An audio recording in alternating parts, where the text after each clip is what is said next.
பாருங்கள், இன்றைக்கி உளுந்தங்கஞ்சி வைக்கிறோம். நம்ம உளுந்தை நல்லா வெள்ளை உளுந்து கருப்பு உளுந்து கொஞ்சம் நல்லா வறுத்துட்டு அதை மிக்சியில் நல்லா பவுட்ரு பண்ணி வச்சுக்கணுங்க.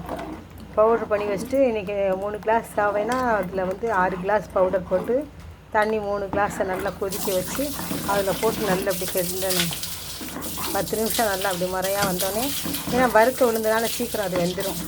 வெந்து முடிச்சோடனே நம்ம ஏலக்காவும் தேங்காயும் துருவி இப்படி அதில் போட்டணும்.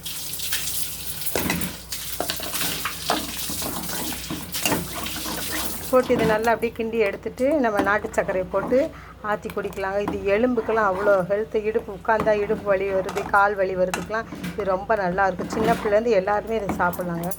பெரியவங்கெல்லாம் சாப்பிடலாம். கால் வலி முழங்கால் வலிக்கெலாம் இது நல்லது. இந்த உளுந்தங்கஞ்சி காலையில் காப்பி டீ குடிக்கிறதுக்கு பதிலாக இதை குடிக்கலாம். சர்க்கரை போட்டும் குடிக்கலாம், போடாமையும் குடிக்கலாம். நல்ல வாசமாக இருக்கும். இதை செஞ்சு பாருங்கள் எல்லோரும்.